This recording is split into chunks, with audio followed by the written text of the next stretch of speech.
Hello everyone. Last chapter of the unit 1 that is measurement of national income. आज इस video में हम ये चैप्टर स्टार्ट करने वाले हैं। अभी पिछला चैप्टर हम लोगों ने एग्रीगेट्स ऑफ नेशनल इनकम देखे थे, जिसमें आपने 4 डोमेस्टिक कॉन्सेप्ट के एग्रीगेट्स देखे थे एंड 4 नेशनल कॉन्सेप्ट के एग्रीगेट्स देखे थे। वो पूरा वीडियो आप देख सकते हो, मैं इसका लिंक भी इसमें डिस्क्रिप्शन में डाल दूंगी इफ़ यू वांट। और साथ में आप चाहें तो पूरा चैप्टर 3 का आप एक बार वीडियो देख सकते हैं। अब हम आते हैं चैप्टर 4 की तरफ। यूनिट 1 का चैप्टर 4 है, that is measurement of national income. यहाँ पर आप ये सीखेंगे कि नेशनल इनकम को मेजर करने के लिए, नेशनल इनकम मतलब क्या है, net national product at factor cost, उसको मेजर करने के लिए हमारे पास क्या क्या मेथड्स हैं। तो फर्स्ट ऑफ ऑल जो नेशनल इनकम है, हमको मालूम है कि ये क्या है। ये एक तरह से measurement of the performance of an economy है, overall measurement, comprehensive measurement of the performance of an economy है। ठीक है, तो मेजरमेंट यहाँ पर काफ़ी एक कॉम्प्लिकेटेड टास्क हो जाता है। जब प्रोडक्शन का प्रोसेस होता है तब factor income are paid to factor of production for their factor services. ठीक है, इसका मतलब ये इनकम फ्लो की बात कर रहे हैं corresponding to the output flow. हम क्या कर रहे हैं, जो फैक्टर ऑफ प्रोडक्शन है, आप उनको पैसा दे रहे हो for providing their factor services. Factor of production अपनी इस इनकम को खर्च करते हैं किसमें, कंजम्पशन में। तो हमने इसको नाम दिया है कंजम्पशन एक्सपेंडिचर, इस तरह के एक्सपेंडिचर को। तो प्रोडक्शन की वजह से इनकम बढ़ेगी, है ना, इनकम की वजह से एक्सपेंडिचर आएगा और इनकम जो है फिर से जनरेट होगी। ठीक है, प्रोडक्शन की वजह से लोगों को क्या मिलेगी, प्रोडक्शन की वजह से हमको क्या मिलेगी, इनकम मिलेगी। इनकम आपके पास आएगी तो आप वो पैसा खर्च करोगे, ठीक है ना, और इसकी वजह से जब आप खर्चा करेंगे आपको और इनकम चाहिए, और प्रोडक्शन, अच्छा आपने खर्चा किया और प्रोडक्शन होगा आपकी डिमांड्स को पूरा करने के लिए, तो फिर से और इनकम जनरेट होगी। So this is the whole process जहाँ पर हमारी नेशनल इनकम जनरेट होती है। अच्छा, अब ये जो नेशनल इनकम है, इसे आप 3 तरीके से मेजर कर सकते हैं। 3 methods of calculating the national income. पहला मेथड हमारे पास क्या है, पहला मेथड है आपके पास वैल्यू एडेड मेथड। अच्छा, ये जो वैल्यू एडेड मेथड है, जैसा आपको नाम से समझ में आएगा कि जब आप प्रोडक्शन करते हो तो उस प्रोडक्शन में रॉ मटेरियल में आपने कुछ ना कुछ वैल्यू ऐड करी है। फॉर एग्जांपल कि मैंने एक किसान है, किसान थोड़े बहुत गेहूं लेकर आया, उसने ज़मीन में बो दिया और उसके बाद में गेहूं की फसल आई, है ना, तो उसके लिए वो जो गेहूं है विल बी द प्रोडक्ट जो उसने उगाया है, तो उसके लिए वैल्यू एडिशन वो गेहूं हुआ। अच्छा, यही गेहूं किसान ने किसी फ्लोर मिल वाले को बेच दिया, तो अब उस फ्लोर मिल वाले ने क्या करा कि उस गेहूं का आटा बनाया। ठीक है, तो उसने क्या वैल्यू एडिशन किया, उसने अपनी मशीन्स के थ्रू, अपनी क्या नाम से अलग अलग टेक्नोलॉजी के थ्रू में, मशीन्स के थ्रू में उस गेहूं से आटा बनाया। तो उसने उस गेहूं में वैल्यू ऐड करके उस गेहूं को खाने लायक बनाया, है ना, उसको यूज़ करने लायक बनाया। तो ये आपने एक वैल्यू एडिशन किया। तो भाई यहाँ पर जो आप नेशनल इनकम कैलकुलेट करेंगे, वो नेशनल इनकम कैसे कैलकुलेट होगी, by measuring the value addition which जो मैन्युफैक्चरर है उसने क्या करा है, अपने रॉ मटेरियल में कुछ ना कुछ वैल्यू ऐड करी है। ठीक है, this is what value addition. Next है हमारा, जो नेक्स्ट मेथड है वो क्या है, इनकम मेथड। अब जैसा नाम से समझ में आ रहा है, अब हमने पढ़ा कि फैक्टर ऑफ प्रोडक्शन को इनकम मिलेगी। ठीक है, वो अपनी फैक्टर सर्विसेज दे रहे हैं, उसके बदले में उनको इनकम मिलेगी। तो भाई कितने भी फैक्टर ऑफ प्रोडक्शन है एक पूरी इकोनॉमी में, जिनको भी इनकम हो रही है, अब ये हम मेथड में पढ़ेंगे कि किस तरह की इनकम आपको लेनी है, किस तरह की नहीं लेनी। ठीक है, तो उसका सम टोटल क्या हो जाएगा, आपका नेशनल इनकम हो जाएगा। इसके बाद में जब हम बात करते हैं किसकी, एक्सपेंडिचर मेथड की, तो यहाँ पर हम नेशनल इनकम को कैलकुलेट करेंगे किस हिसाब से, एक्सपेंसेस के हिसाब से। अब जैसे कि मैंने फैक्टर ऑफ प्रोडक्शन को पेमेंट दिया तो मेरे लिए तो वो एक्सपेंस ही हुआ ना, ठीक है। तो अब इस तरीके से कैसे कैसे एक्सपेंसेस हो रहे हैं हम उस वे में नेशनल इनकम को कैलकुलेट करेंगे। सो धीरे धीरे करके हम ये सारे मेथड्स देखने वाले हैं। अब पहला हम आते हैं किस पर, देखें सबसे पहले हम आएंगे वैल्यू एडेड मेथड पर। अब जैसा कि हमको समझ में आएगा, इसके नाम से हमें समझ में आता है वैल्यू एडेड मेथड क्या बोलता है। ये जो मेथड है ये हम यूज़ करते हैं नेशनल इनकम को मेजर करने के लिए in the different phases of production in the circular flow. ठीक है, देखें समझते हैं इसको। सॉरी,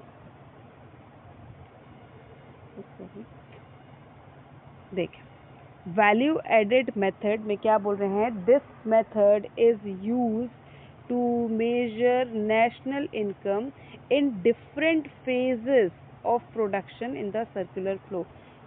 जो डिफरेंट फेजेस हैं, ठीक है, सर्कुलर फ्लो के, जो आपके प्रोडक्शन के डिफरेंट फेजेस हैं आपके सर्कुलर फ्लो में, उसमें जो जो वैल्यू एडिशन होगा जहाँ जहाँ, जैसे मैंने क्या बोला, फार्मर के पास से मिलर के पास गया, अब मिलर के पास से अगर बेकर के पास गया, और बेकर के पास से कहाँ गया, हाउस होल्ड के पास गया।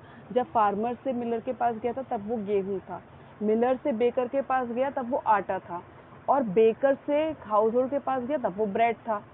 तो यहाँ पर कुछ ना कुछ उसमें वैल्यू एडिशन हुआ है। तो ये जो डिफरेंट फेज ऑफ प्रोडक्शंस हैं, इनमें जो जो वैल्यू एडिशन हुआ है ना, वो पूरा का पूरा मिलाकर आपका नेशनल इनकम मेजर करेगा। ठीक है, इसमें क्या कह रहे हैं, it shows the contribution that is value added to each producing unit in the production process। जब वैल्यू ऐड करी जाएगी by each and every individual firm, हम उनको क्या करेंगे, सम अप करेंगे, और तब हमको नेशनल इनकम की वैल्यू मिलेगी। मतलब मैं देखो इसको ऐसे समझते हैं कि कोई फार्मर है, ठीक है, उस फार्मर ने गेहूं उगाया, मान लो ₹500 का, ठीक है। तो उसके लिए ये वैल्यू एडिशन हो गया क्योंकि उसने और तो कुछ किया नहीं। अच्छा, अब फार्मर ने क्या करा कि ये जो गेहूं है ना, ये बेचा मिलर को, और मिलर ने इसका आटा बना के बेचा 700 में।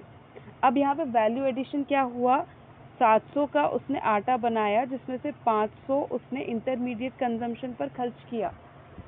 ठीक है, इंटरमीडिएट कंजम्पशन मतलब उसने 500 रुपये का गेहूं खरीदा, ऐसा गुड खरीदा जो कि फर्दर प्रोडक्शन के लिए उसको ज़रूरी पड़ेगा। तो फर्दर प्रोडक्शन के लिए उसको क्या चाहिए था, गेहूं, और उस गेहूं को यूज़ करके उसने क्या बनाया, आटा, जो उसने कितने में बेचा, 700 में। तो भाई गेहूं का प्राइस माइनस करके जो, क्योंकि मुझे सिर्फ ये निकालना है कि कितना वैल्यू ऐड हुआ, तो भाई आटा बना 700 का, उसके लिए आपने 500 का गेहूं खरीदा था, तो वैल्यू एडिशन कितना हुआ, 200 रुपये का वैल्यू एडिशन हुआ। 500 को आपने 700 का बना दिया। डाउट? चले, अगर कोई डाउट हो तो प्लीज़ कमेंट सेक्शन में बताइएगा, उसको सॉल्व करेंगे हम। चले, अब क्या हुआ कि मिलर ने क्या किया, मिलर ने ये 700 रुपये का आटा 900 रुपये में बेचा, किसको, बेकर को। ठीक है, ओ सॉरी, अब मिलर ने 700 रुपये में बेच दिया था, बेकर को मिल गया ये आटा 700 का, उसने क्या किया, 900 रुपये की ब्रेड बना दी। तो उसने भी वही किया, चलो 1000 की बना ली, ठीक है। तो इसने भी यही किया कि 300 रुपये का वैल्यू एडिशन किया। कैसे, 1000 माइनस 700। तो यहाँ पर बेकर ने कितने का वैल्यू एडिशन किया, 300 का। तो जब हम टोटल वैल्यू एडिशन निकालेंगे, टोटल वैल्यू एडिशन कैसे निकलेगा, 500 किया था वैल्यू एडिशन फार्मर ने, 200 किया था मिलर ने, और 300 कर दिया किसने, बेकर ने। तो यहाँ पर वैल्यू एडिशन टोटल कितना हो गया, 1000 रुपये का। ओके, 1000 रुपये का क्या हो गया, यहाँ पे वैल्यू एडिशन हो गया। चले, अब आते हैं वापस इस पर, हम देखें value addition refers to the addition of value to the raw material. गेहूं था मेरे पास में रॉ मटेरियल, उसमें जो वैल्यू एडिशन हुआ कि वो आटा बन गया, तो 200 रुपये ऐड करके मैंने उसका आटा बना दिया, तो 200 रुपये will be the value addition. ठीक है, in the intermediate good by a firm by virtue of its productive activities. अब इसको हम कैलकुलेट कैसे करते हैं वैल्यू एडेड को, देखें तो value added is equals to value of output minus intermediate consumption. जब हमने इसकी बात करी थी कि 700 रुपये का आटा बना दिया और इंटरमीडिएट कंजम्पशन क्या था 500 रुपये। 500 रुपये क्या है, जितने आपको कॉस्ट लगी उस गेहूं को खरीदने में।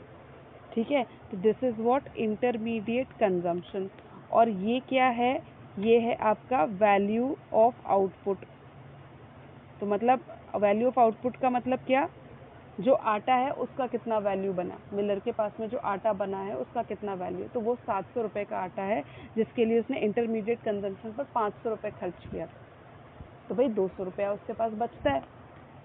ठीक है, so value added is equals to value of output minus intermediate consumption. Intermediate consumption का मतलब ये वो एक्सपेंडिचर है, ये वो कंजम्पशन है जो आप किस चीज़ के लिए खर्च कर रहे हो, फर्दर प्रोडक्शन के लिए, उसमें आपको कुछ ना कुछ वैल्यू एडिशन करनी है, वो आप फाइनल कंजम्पशन के लिए यूज़ नहीं कर रहे हो। इंटरमीडिएट गुड्स हमने पढ़े थे सेकेंड चैप्टर में। इंटरमीडिएट गुड्स का मतलब क्या होता है, ऐसे गुड्स जो फर्दर प्रोडक्शन या रीसेल करने के लिए आप यूज़ करते हैं।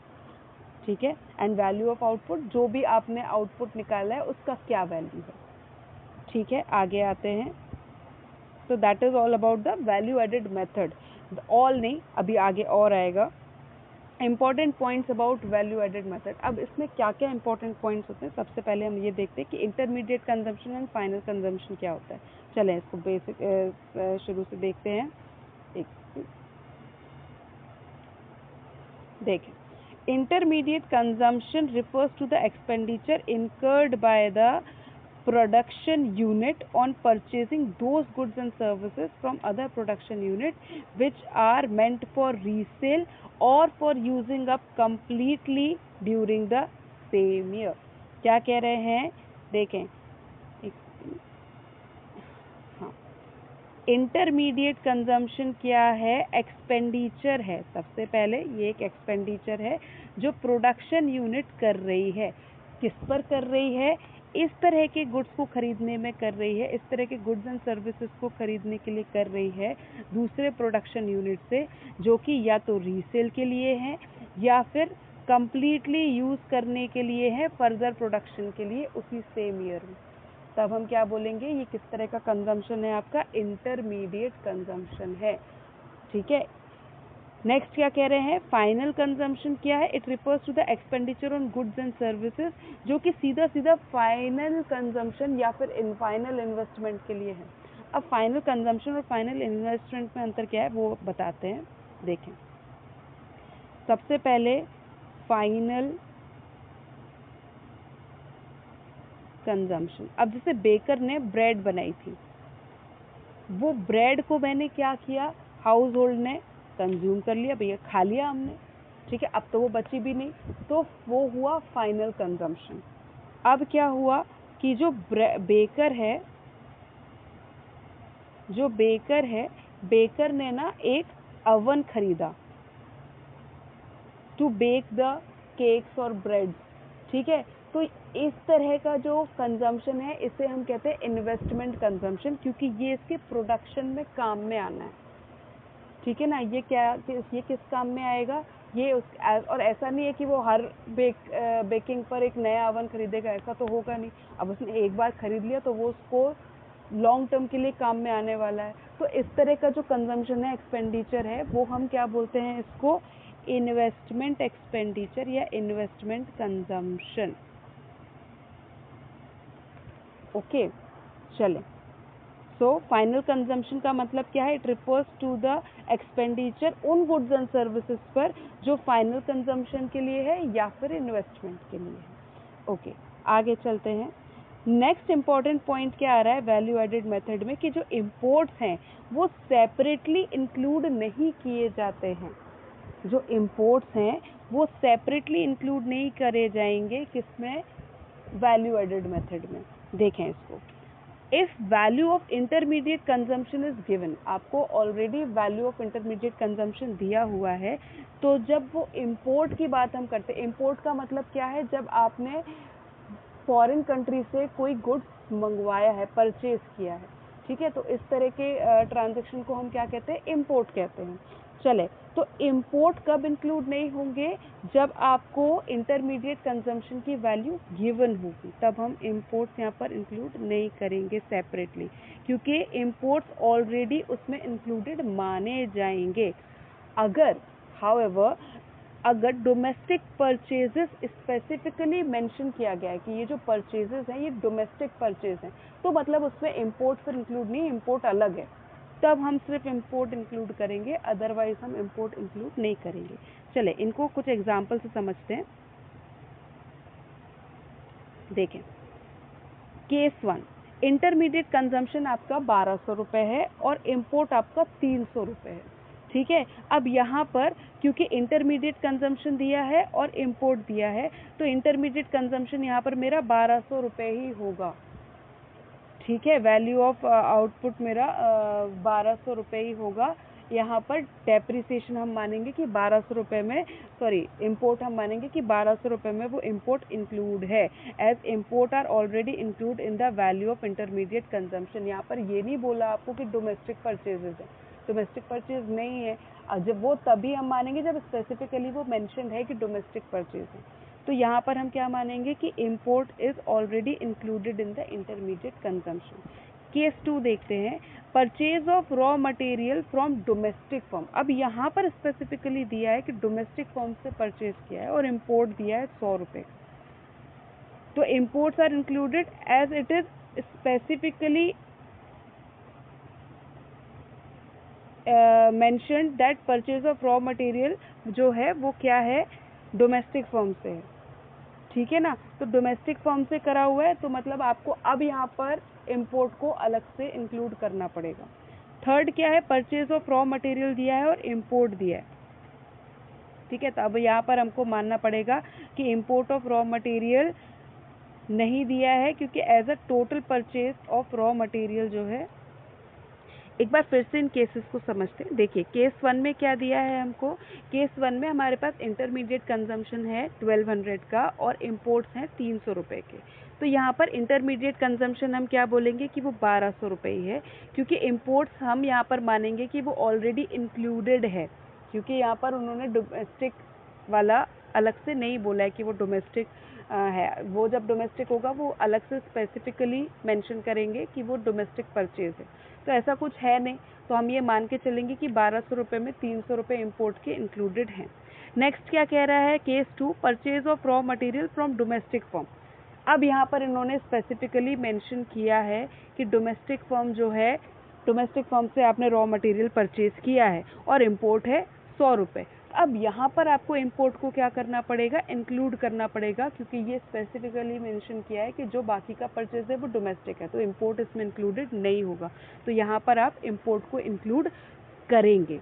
चले, केस 3 क्या बोला है कि आपने रॉ मटेरियल परचेज किया 1000 का और इंपोर्ट है 200 का। अब यहाँ पर भी उन्होंने स्पेसिफिकली मेंशन नहीं किया है, अगर स्पेसिफिकली मेंशन करते तो हम 1000 में 200 रुपये ऐड करते, लेकिन नहीं किया है, तो भाई आपका इंटरमीडिएट कंजम्पशन 1000 रुपये ही हो जाता है। यहाँ पर इंपोर्ट अलग से इंक्लूड नहीं होगा, इंपोर्ट्स आर नॉट इंक्लूडेड, क्योंकि total purchase of raw material आपको गिवन है। चले, आगे चलते हैं, value of output. Next important point है वैल्यू एडेड मेथड में कि वैल्यू ऑफ आउटपुट क्या होता है। तो वैल्यू ऑफ आउटपुट का मतलब सभी गुड्स एंड सर्विसेज का मार्केट वैल्यू जो 1 साल के दौरान में प्रोड्यूस किए गए हैं, ठीक है। गुड्स और वैल्यू ऑफ आउटपुट का मतलब क्या है, refers to the market value of all goods and services, ठीक है, जो कि 1 साल के दौरान में बने हैं। Measurement of value of output कैसा होगा, देखें, जब entire output is sold in an accounting year, तब value of output is equals to will be sales. हमने सभी कुछ बेच दिया, जो भी प्रोड्यूस किया था वो सब कुछ आपने बेच दिया है ना, मतलब सब में वैल्यू एडेड हो चुकी है, हर रॉ मटेरियल में वैल्यू ऐड हो चुकी है। तो यहाँ पर आपका जो एंटायर आउटपुट है जो 1 साल के दौरान में बिका है, वो आपका value of output is equals to वो सेल्स हो जाएगा। नेक्स्ट क्या कह रहे हैं, जब entire output is not sold in an accounting year, तब जो अनसोल्ड स्टॉक है वो आपकी वैल्यू ऑफ सेल्स में ऐड किया जाएगा।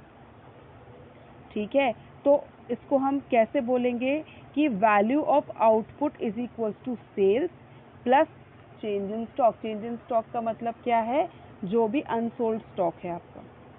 ठीक है, कि सेल्स तो आएंगी आएंगी, बाकी का जो सामान नहीं बिका, क्योंकि वैल्यू तो उसमें ऐड हो चुकी है, इसलिए हम उसको भी कंसीडर करेंगे। तो वैल्यू ऑफ आउटपुट में सेल्स भी आएगी, और अगर कुछ अनसोल्ड स्टॉक है तो वो भी आएगा। अगर पूरा का पूरा एंटायर गुड्स सेल हो चुका है तो सिर्फ सेल आपका वैल्यू ऑफ आउटपुट होगा, और अगर अनसोल्ड बचा हुआ है तो अनसोल्ड उसमें ऐड किया जाएगा। ठीक है, अब नेक्स्ट ये क्या कह रहे हैं कि exports are not separately included. जैसे हमने देखा था कि इंपोर्ट्स सेपरेटली इंक्लूड नहीं होते हैं, उसी तरह से एक्सपोर्ट्स को भी हम सेपरेटली इंक्लूड नहीं करते हैं। अब एक्सपोर्ट का मतलब क्या था, एक्सपोर्ट का मतलब है कि जब हमारे देश से कोई फॉरेन कंट्री सामान या गुड्स या सर्विसेज परचेज करती है, तो मतलब जब यहाँ पर हम सेलर हैं। ओके, तो एक्सपोर्ट्स को आप सेपरेटली इंक्लूड नहीं करेंगे। देखें, exports are not separately included in the value of output अगर सेल्स गिवन है तो, और अगर डोमेस्टिक सेल्स अलग से दिया है कि ये डोमेस्टिक सेल, तब आप उसको इंक्लूड करोगे, अदरवाइज नहीं करोगे। चले देखिए, इसको भी हम एक एग्जाम्पल से समझते हैं। 1 मिनट।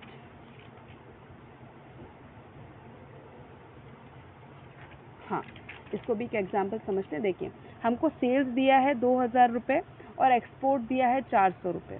ठीक है, तो value of output is equals to what, 2000 रुपये ही मानेंगे, क्योंकि हमको सेल्स दिया और यहाँ पर ये नहीं दिया है कि डोमेस्टिक से ही सेल्स, आपने डोमेस्टिक में ही सेल किया। तो हम ये कंसीडर करके चलेंगे कि भाई ये पूरे वर्ल्ड वाइड की सेल है, तो यहाँ पर एक्सपोर्ट हमें अलग से ऐड करने की ज़रूरत नहीं है।